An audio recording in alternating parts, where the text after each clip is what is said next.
MacBook Neo'ni foydalanishni boshlaganimdan beri bir oy o'tdi, lekin unga boshida biroz skeptik qaragan edim, chunki Apple'ning taqdimotidan so'ng u faqatgina oddiylashtirilgan MacBook deya tuyulgan edi. Lekin mening fikrim ozgincha o'zgardi. Keling buni ko'rib chiqamiz. Birinchi hayron qoldirgan jihati bu uning pozitsiyasiga qaramay, u arzon qurilma deb sezilmaydi, chunki u hali hamon o'sha MacBookdir. Qo'lga olganingizda esa siz hali ham premium alyuminiy mustahkam korpus va albatta yengil vaznni sezasiz. Detallarga keladigan bo'lsak, biroz soddalashtirishlar bor. Masalan, klaviaturasida yorug'liklar yo'q va albatta trackpad esa Pro va Air'dagidek Magic emas va uning ramkalari birozgina qalinroqdir. Lekin qiziq tomoni, 2-3 kun ishlatganingizdan keyin bu minuslarga siz umuman e'tibor ham bermaysiz. Va o'zimda yana bir narsani sezdim. Uni uyda ishlatayotganda men oshxonada ham, divanda ham va hattoki ovqatlanayotganda ham uni o'zim bilan olib yuradigan bo'ldim. Oldin esa nimadir ko'radigan bo'lsam, faqatgina televizordan foydalanar edim. G'alati hissiyot. Notebook juda ham yengil va uni qanday qilib o'zingiz bilan olib yurayotganingizda ham sezmay qolasiz. Displeyga keladigan bo'lsak, hammasi kutilganidek. Ekran yaxshi, lekin wow emas.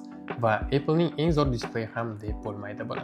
Ammo YouTube, brauzer va albatta kinolar ko'rish uchun bu ideal variantdir. Lekin men bir narsani umuman tushunayotganim yo'q. Nega Apple bu MacBookdan Truton funksiyasini olib tashladi? Chunki aynan shunday notebooklarda odamlar nimadirlarni o'qiydi va hattoki ishlaydi ham. Va bu funksiya eng foydali funksiyalardan biridir. Nega Apple bu funksiyani olib tashlagan? Bu savolga javob yo'q.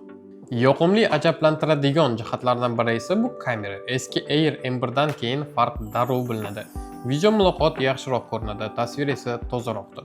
Yorug'lik yomon bo'lganda ham siz shovqinli piksel massasiga aylanib qolmaysiz, lekin ochig'i ideal darajadagiga hali yetmagan. Neo'ning eng katta prikoli esa bu uning protsessoridir. Aslida bu yerda iPhone xarakteristikasi ishlatilgan. Boshida bu g'alati eshitiladi. Keyin esa Apple nima uchun bunday qilganini tushunasiz. Notebook deyarli qizimaydi. Umuman jim ishlaydi, batareya esa uzoqqa yetadi va kundalik vazifalarda juda tez ishlaydi. Brauzer, Telegram, hujjatlar, musiqa, YouTube, ko'plab tablar hammasi juda sokin va stabil ishlaydi. Bu yerda atigi 8 GB xotira bor va bu eng katta kompromissdir. Lekin unga Apple 16 GB xotira qo'shsa, bu eng ideal MacBook bo'lib chiqadi.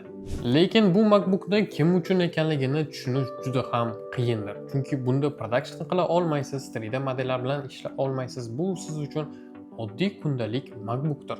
Endi esa asosiy savolga keladigan bo'lsak, MacBook Neo'mi yoki MacBook Air M1? Agar siz allaqachon MacBookdan foydalanayotgan bo'lsangiz, bu yangilanish siz uchun emas. Agar siz yangi MacBook sotib olmoqchi bo'lsangiz va MacBookni oldin ishlatmagan bo'lsangiz, MacBook Neo siz uchun ideal boshlang'ich variantdir. Chunki bu yangi Mac, yangi arxitektura va albatta kundalik ishlatish uchun yaxshi variantdir. Va mening o'ylashimcha, bu MacBook bir necha yildan keyin xalq MacBookiga aylanishi juda katta ehtimol bilandir. Izohlarda o'zingizning fikringizni yozib qoldiring. Siz MacBook Air M1 ni tanlagan bo'larmidingiz yoki yangilanish va MacBook Neo'ni sotib olgan bo'larmidingiz? Bu video foydali bo'lgan bo'lsa, do'stlaringizga ulashib qo'ying va like bosishni unutmang. Mac Bro'da ko'rishguncha xayr.